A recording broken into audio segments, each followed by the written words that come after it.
अली बलोच साहब पंहिंजे शहज़ादे पुट जी शादीअ जी रात शादी जी ख़ुशीअ में महबूब मिठड़े जी लख सलवात पढ़ाई आहे। घोट वकार बलोच साईं जे शादी जी रात ख़ुशीअ में महबूब जी लख सलवात पढ़ाई अथई। ओ मौला सलवात जे सदके मिठे मोहम्मद जे सदके हाकिम अली साईं खे हिन घोट साईं खे क़यामत ताईं आबाद फरमा।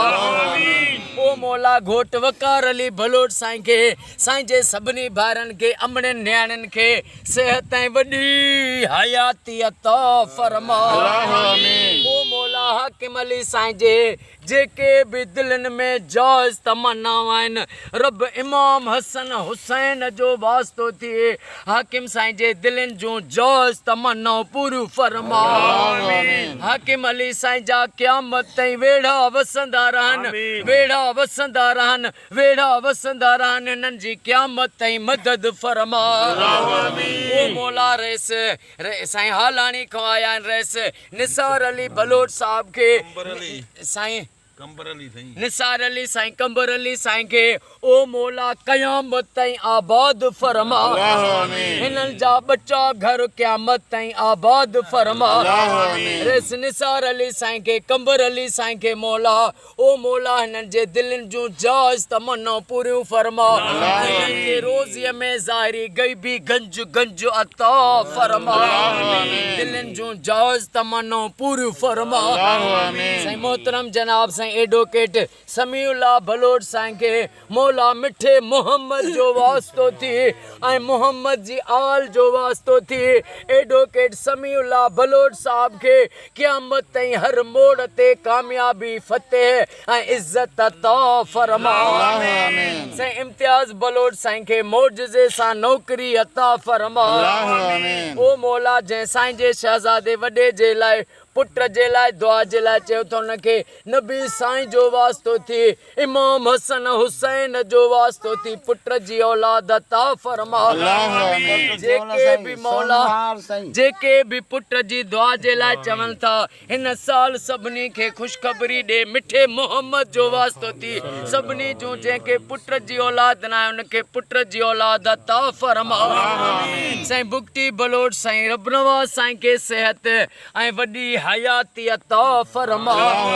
साईं जे शहज़ादनि खे सुहेल साईं तनवीर साईं आरिफ साईं खे मौला क़यामत ताईं आबाद फरमा।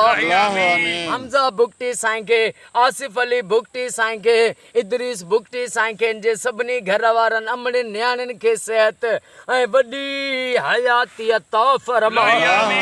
असांजे जमात जे निगरान साईं अरबाब अली मेतलो साईं जे बचड़नि ते जेके बि मुश्किलातूं आहिनि उहे दूर फरमा। साबिर हुसैन पणियो साईं जे बचनि ते जेके मुश्किलातूं उहे दूर फरमा।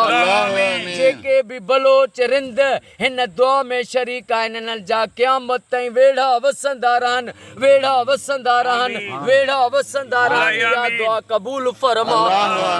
ओ मौला ईरान जी ग़ैब मां मदद फरमा। फ़लस्तीन जी ग़ैब मां ऐं ज़ाहिरी मदद फरमा। ओ मौला ईरान तुंहिंजी अमान में आहे तुंहिंजे साम आहे मौला ईरान फ़लस्तीन जी मदद थो करे तूं ईरान जी मदद कर करीम ईरान जी मदद कर ऐं जेको इसराइल दुश्मन आहे उनखे निस्तो नाबूद बणा। रब जंहिं जंहिं अॼु दुआ जे लाइ चयो उन्हनि जो बेड़ो तार। साईं वकार अली छजड़ो साईं खे नौकरी अता फरमा। साईं बाबर मंगी साईं खे ओ मौला साईं जे सभिनी घर वारनि खे सेहत ऐं वॾी हयाती अता फरमा। इन्नल्लाह व मलाइकतहू युसल्लूना अलल नबी या अय्युहल्लज़ीना आमनू सल्लु अलैहि वसल्लिमू तस्लीमा।